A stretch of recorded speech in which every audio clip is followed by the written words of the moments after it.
सुप्रभात। बाबा कहते हैं, मेरे प्यारे बच्चे, जानता हूँ बहुत से प्रश्न हैं तुम्हारे पास, बहुत से प्रश्न।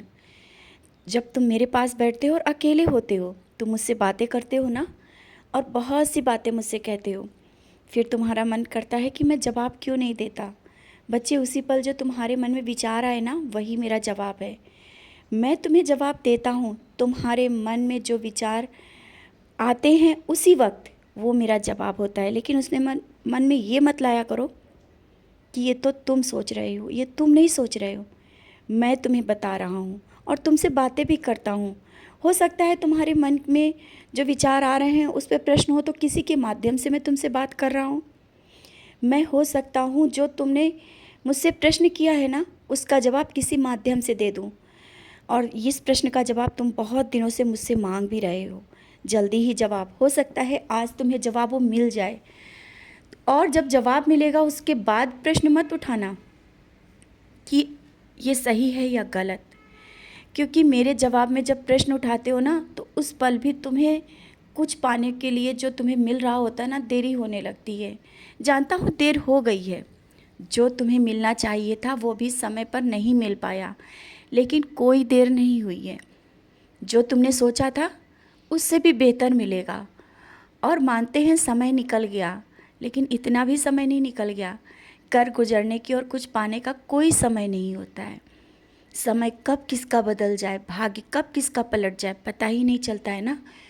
तो ये भाग्य का जो लेखा जोखा है ना, वो भाग्य कब पलट जाएगा तुम्हें भी नहीं पता चलेगा। तुम्हारी किस्मत में एक अलग मोड़ लेने वाली है। शायद तुम्हें भी वो दिख नहीं रहा होगा कि वो कहाँ से पलटेगी, कैसे होगा। मैं कर रहा हूँ ना, रास्ते खोलते जा रहा हूँ।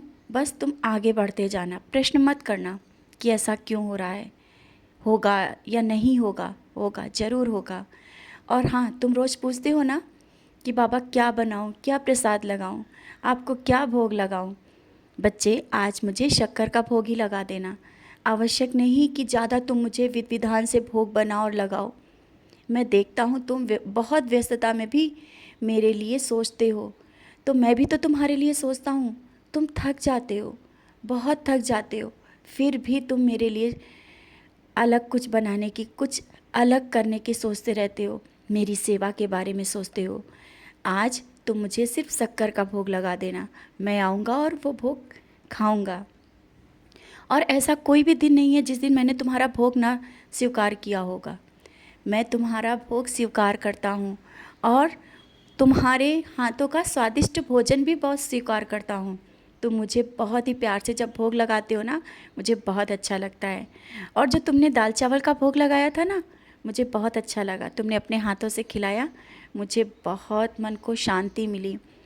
और मैं उस पल में तुम्हें देख रहा था, क्योंकि तुम्हारे भाव थे, तुम हाथों से जिस तरह से खिला रहे थे, मैं तुम्हें देख रहा था। बच्चे, जिस भाव से, जिस भक्ति से तुम मुझसे जुड़े हो, कुछ ना मिल पाने के बाद भी आज भी तुमने मुझसे कोई दूरी नहीं बनाई है। मैं देखता हूँ तुम्हारे वो भाव, भक्ति, तो मैं तुम्हें कैसे छोड़ सकता हूँ। मैं तो तुम्हारे और करीब आ गया हूँ, और करीब। मैं तुमसे ना कभी दूर गया हूँ, ना जाऊँगा। मैं हर पल तुम्हारे साथ रहता हूँ। और हाँ, कोई विशेष वक्त चीज़ है जो तुम्हारी, जो दूर गई है। कुछ रिश्ते भी हो सकते हैं या कुछ भी हो सकता है, वो भी बहुत जल्दी करीब आ जाएगी। और उसके पीछे भागने की या ढूंढने की ज़रूरत नहीं है कि वो मिल जाए तभी वो सब चीज़ें सही हो जाएंगी। मैं जो करूँगा वो विधि विधान से और सही समय पर करूँगा। तुम निश्चिंत रहो। और इस तरह से कल रो क्यों रहे थे? क्या तुम्हें लगता है तुम रोते हो और मुझे दर्द नहीं होता है, मुझे दुख नहीं होता है? तुम्हारा दुख और दर्द जब तुम्हें होता है ना और तुम रोते हो, मुझे उससे ज़्यादा होता है। मैं तुम्हारा पिता हूँ, तुम्हारा साईं हूँ। मैं सूक्ष्म रूप में हर पल तुम्हारे साथ हूँ। तुम्हारी जो दर्द है, दुख है, सब कुछ देखता हूँ। तुम्हारे घर में ऐसे ही नहीं बैठा हूँ, तस्वीर रूप में, सूक्ष्म रूप में हर पल तुम्हारे साथ हूँ, तुम्हारे घर में हूँ। और जब तुम अकेले मुझसे बातें कर रहे थे ना, मैं भी तुम्हें जवाब दे रहा था। तुमने देखा होगा फूल को गिरते हुए। जब तो फूल गिरा, मैंने तुम्हें आशीर्वाद दिया, और तुमने कुछ एहसास भी किया होगा मेरी नज़रें भी चल रही थी, मैं तुम्हें देख रहा था, लेकिन तुम्हें लग रहा था क्या ऐसा हो भी सकता है।